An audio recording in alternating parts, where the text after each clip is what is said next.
Hello, everyone. Welcome to Elevate Your Business. I'm your host, Ed Jarecki, and today we're in for a treat. Are you ready to transform your business from a hidden gem to a shining beacon in your industry? Today, we have with us Kerry Barrett, an Emmy-winning on-camera expert and presentation coach. She's here to share her journey from battling camera shyness to mastering the art of video content creation and coaching. Kerry now helps businesses and entrepreneurs leverage the power of video to boost their authority, visibility, and revenue through everything from full-scale video production to on-camera coaching for C-suite executives. So let's welcome Kerry Barrett to the show. Kerry, it's wonderful to see you again. How are you doing? I am doing so well, Ed, and thank you for having me. It's great to see you again as well. I appreciate it. My pleasure. Thank you for being on the show. To start with, could you share a little bit more about yourself and your business with our audience? I would be delighted to. And first of all, I apologize for the way that I look. Normally, I would have my hair not slicked back in a ponytail for your audience, but please forgive me. It's been one of those mornings. So a little bit about me. I spent 20 years as a broadcast journalist. I finished my TV news career at NBC in New York City in 2019. Shortly thereafter, well, about 6 months after. So like right before the pandemic hit, I launched my own business. And as you mentioned, I now teach executives and founders how to communicate effectively on camera and create video content. And I help small business owners as well achieve visibility and credibility and authority through publicity and PR. I started this business for a couple of reasons, but mostly because I learned from my experience in front of the camera how powerful it can be in building a brand. Now, yes, when I was on camera in the news industry, I was building a brand as a broadcaster, but it's what took me to New York City, and it's what helped me grow my business as well. I know there's such power in it, and for a lot of people, it is confusing, it is intimidating, and they don't know where to begin. And really, the process doesn't have to be that hard. This is going to be an interesting conversation because I do want to come back to a couple of questions that I've got as I was going through and prepping for today. But to start with, how do you define success today after your incredible journey? Oh, how do I define? That's a really good question, and it changes honestly as my kids get older. My ideas of success change. I used to think that as my kids would get older, and I've got three of them, my youngest is 7, my oldest is 14. I used to think that as they got older, things would get a little bit easier. I found that not to be the case. Bigger kids, bigger problems. And so I now more align success with ways that allow me to support them. So certainly it is about owning my own time. Although, as any business owner can tell you, in the beginning, certainly that is a farce and is not something that happens. I was like, oh, you mean I can set my own schedule and people will show up to my door with suitcases full of cash? That sounds fabulous. Not how it works. And so to answer your question, success for me means at this point, 4.5-ish years in or so, it means being able to set my own definition of success, which means having some time with my kids, more time, being able to travel, being able to sit down at dinner at night with them, and also being able to bring in a respectable salary that contributes to the family and allows me to reinvest in my business as well. And travel something I didn't do for a long time when I was in the news business. Now I get to do it quite regularly. Love it. And our journeys are always wrought with challenges. What are one or two of those challenges and the lessons learned to pass along to our audience? I would say it's interesting. This morning, I was creating some LinkedIn content. And one of the things I realized is that I let fear hold me back in so many ways. And I know it sounds trite and it's a platitude. And, you scroll through LinkedIn for 10 minutes and you'll see 55 posts about it. But it really, truly was true, certainly in my case. I thought that I had established a fairly strong sense of self and the ability to, sort of push away the naysayers and the trolls and the fears and, at least lead with what appeared to be confidence. I realized as I started a business, though, that there was a lot of shadow work and a lot of fear that I am still digging into, to be quite honest with you. I don't think any of us ever completely get over it, but I have had to learn to lead myself through discipline rather than what I'm feeling in a particular moment. Because if I allow what I'm feeling to dictate anything, whether I pursue a media opportunity, whether I pursue a big client, whether I put content out on LinkedIn, whether it's a video or a text post or whatever, if I allowed myself to lead with how I'm feeling, I shut down. And as a matter of fact, I shut down for years after I started my business because I let fear dictate what I did. So I don't have the complete solution. For me, I know it was a matter of discipline. I had to push through it. And as I pushed through it, my mindset began to change. The other thing that I think closely aligns with that, it's certainly for me in my experience, and I touched on this a little bit, is that I had to do quite a bit of shadow work. And by shadow work, what I mean is sort of those things that once you have a path of sort of consistency and you have a routine and life is unfolding ish the way that you want it to, the sort of like stuff that's unfinished business, it's really easy to push it away or at least to move it aside, because unless it confronts you, you don't usually have to deal with it. When I started my business, all that stuff that I had figured out how to compartmentalize as a broadcaster now reared its ugly head. And I didn't even know that I had it there to deal with, to be honest with you. So understanding and diving into the shadow work, again, I don't know a better word to call it, sort of is the second part of my business journey, if you will, because there is a whole lot there to unpack and I'm still working on it as well. And I haven't found, if they're being honest, a single business owner or founder, executive, whatever, who hasn't had to do some shadow work as well. Absolutely, 100%. And recalling our last conversation, a little bit of research that I did, you had to overcome shyness just to become a broadcaster. Anything you want to share about that? That's a major hurdle to overcome. Yeah, well, shyness is a very mild way of putting it. I was like back of the room, puddle of my own vomit in the fetal position, afraid of speaking or really even just being seen. And that fear I have known since I can remember. It certainly predates broadcasting. It predates high school. It goes all the way back to probably elementary school, if I could remember that far back. And I actually started as a pre-veterinary medicine major. I wanted to work with animals. Yes, I love animals, but I was hoping it'd be like fewer people that I had to talk to. This is the mind of a teenager. Anyway, organic chemistry put a fairly decisive end to that. And when I figured out, took some time off college and figured out what it was that I was going to re-enroll in, I really honestly didn't have much of a clue other than I knew I didn't want to do anything that had anything to do with organic chemistry. And I knew I was interested in telling stories. I had traveled a lot as a kid. And while I was afraid to talk to people, I'm shy, still am. I am an introvert, still am. I did have an interest in learning about other people. And so when I re-enrolled in a communications program, broadcast journalism was not on my radar, but I thought maybe going into print journalism or something along those lines would be a good fit. Got an internship at a TV station, then realized I love the power of telling stories with video, being on camera, and now would have to not just overcome that fear, but actually get good at it enough that somebody would pay me to do it.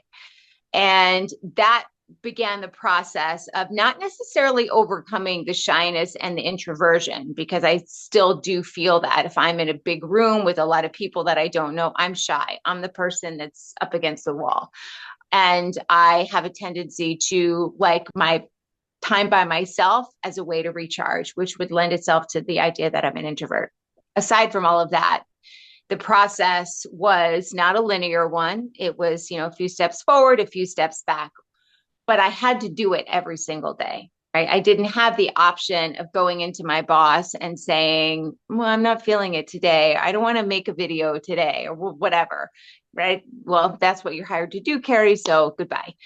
So for me, the process was doing it a little bit every day, building the confidence. Then the confidence came after.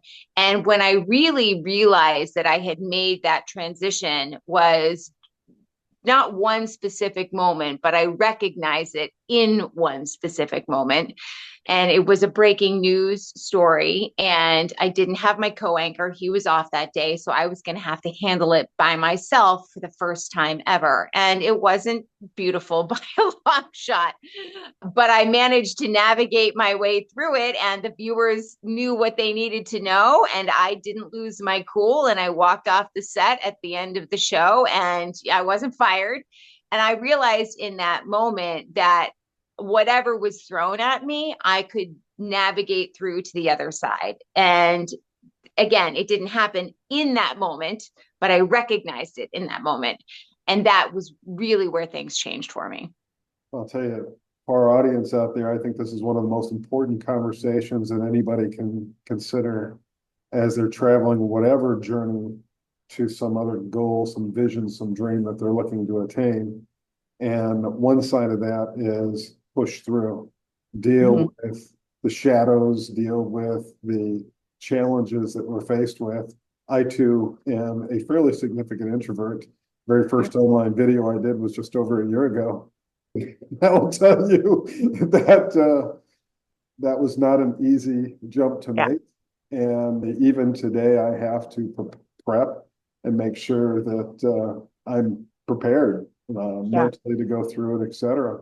And for every business owner, there's two sides to that. Just being exposed as business owners to the fact that, you know, we are in part, especially as small, mid-sized business owners, we are our brand in many instances. So what's that mean for us and how we present ourselves to the world, to our target customers, et cetera. And then beyond that, just being a business owner, you're always going to be exposed to other things. It's so much bigger of a world than having a role. A role has a set of boundaries, and a business owner, there are no boundaries. There's so many things that we're responsible for. Any thoughts around that? Oh my gosh, I was having this exact conversation with my therapist a few weeks ago. But I said the challenge with business ownership for me is that there are no guardrails. It was very easy. I want to say very easy. That's not the right phrase. It was easier when I was working on behalf of NBC because there were guardrails. I knew exactly what my role was. And I knew after 20 years, and well, before that, exactly how to do it. And when I would get up on the set, I had the armor of the rainbow peacock and everything else that goes along with that. You know, when I was sitting up there with my other co-anchors who were well known in the market, et cetera, et cetera. When I now was talking strictly on behalf of myself, it got scary pretty quickly because I didn't have the armor, I didn't have the guardrails, and I didn't have a role to play. I was playing, as you said, sort of every single thing, you know, your chief cook and bottle washer and the whole 9 yards, to mix a lot of metaphors. And that also was a huge challenge because what felt like being busy, I realized I was focusing on things that didn't necessarily move the needle. I was focused on busyness, and those two elements, what you talked about and what I'm talking about now in terms of busyness, come together because I really didn't know what I was doing. And I was afraid of so much that I ended up doing a lot of things that were not meaningful, but made me feel a little bit better because I hadn't addressed the fact that I hadn't built my own guardrails and because I hadn't addressed all of this other shadow work that needed to be done. And I would say that had me in a state of where I really was sunk, for lack of a better word, for a couple of years. I mean, I would say I was shut down. I don't mean my business shut down, but it flatlined for a long time. And it's only here because I have a supportive family who was able to carry me through that time. But it is and will continue to be a massive challenge. Absolutely. It's always going to be a roller coaster ride. And then something you said that I also want to reinforce, having a support network is so incredibly important to helping us through those challenges. Yeah. It's interesting that you mentioned that. I've always sort of fancied myself as I can do it on my own type of person. I look at it almost as like a moral failing if I have to ask someone for help. And so it was another element of this shadow work that needed to be done when I started business, because I had to get over myself pretty darn quickly and be able to lean on it.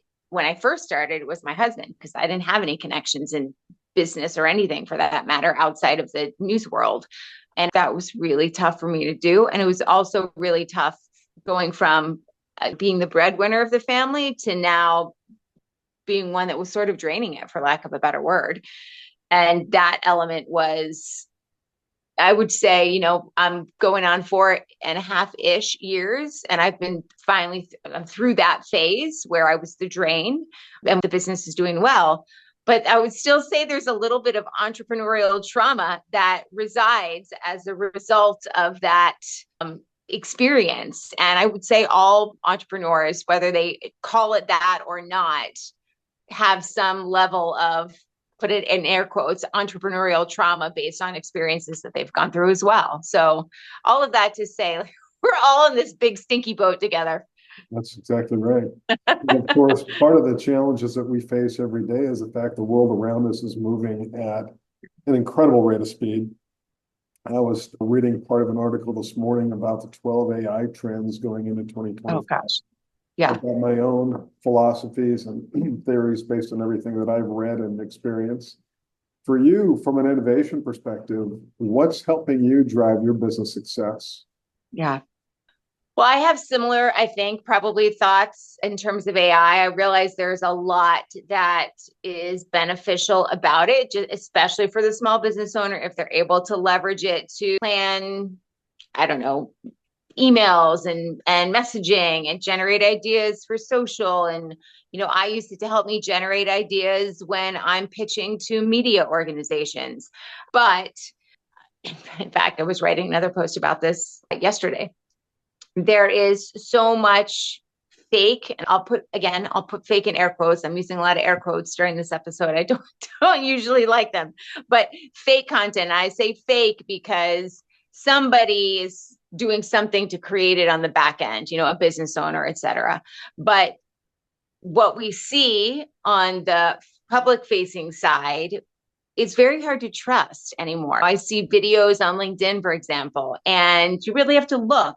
A lot of them are avatar now. They're not actually people talking about their business or their challenges or whatever the educational value is that they're going to be delivering.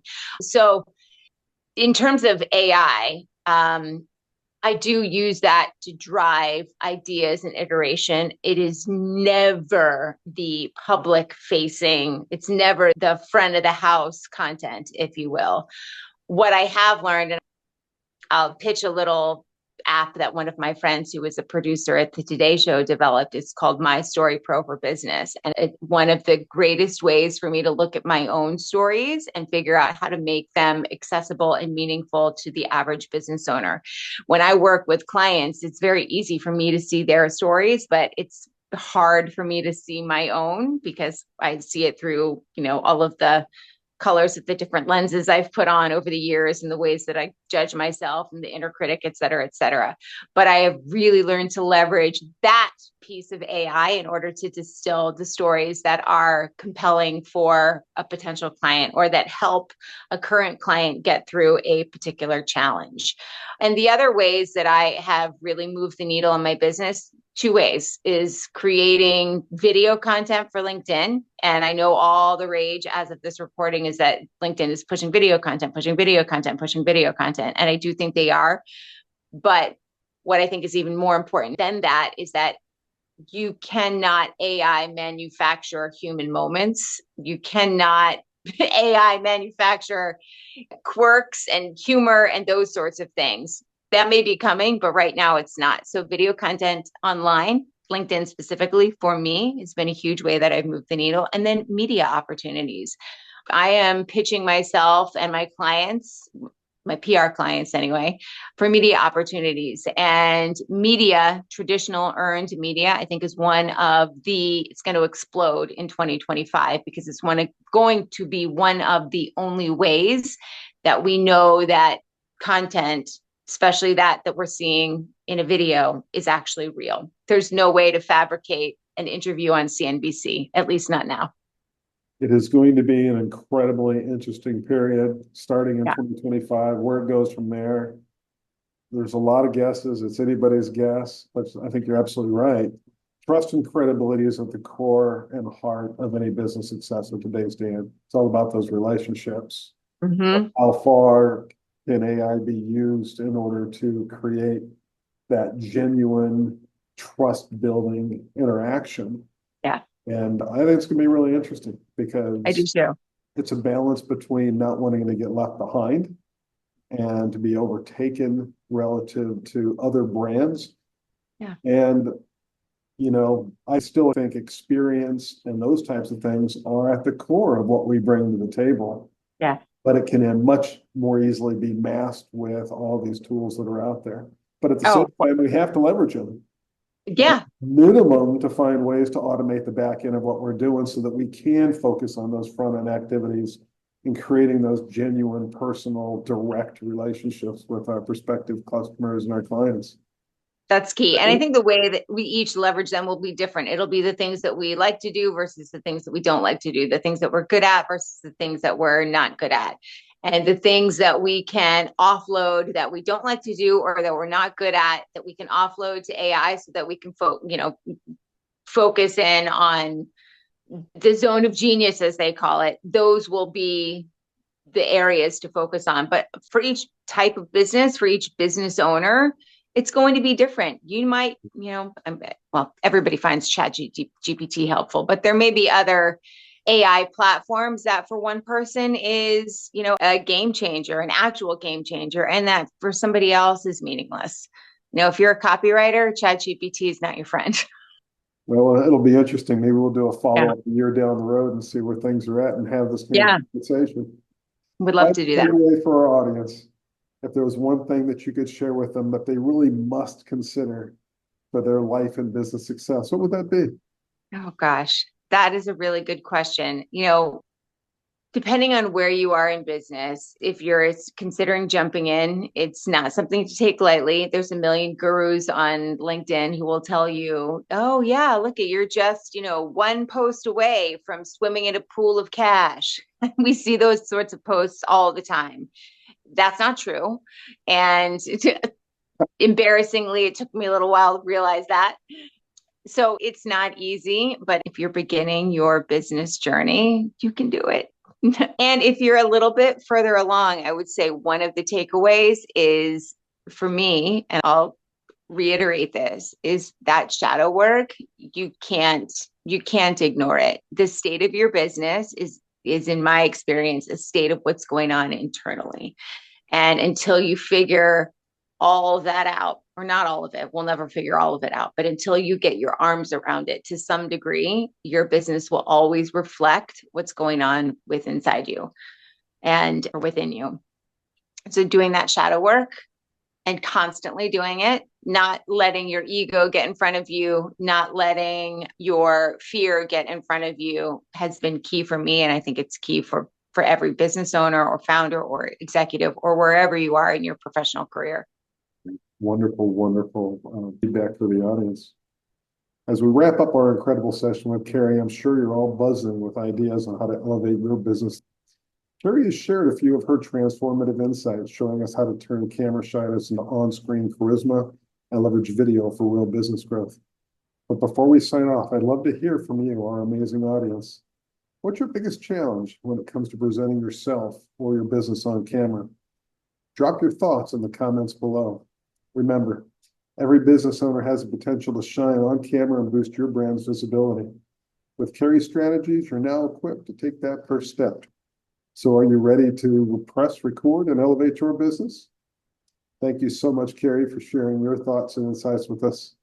And listeners, thank you for tuning in on another great episode of Elevate Your Business. Until next time, stay innovative.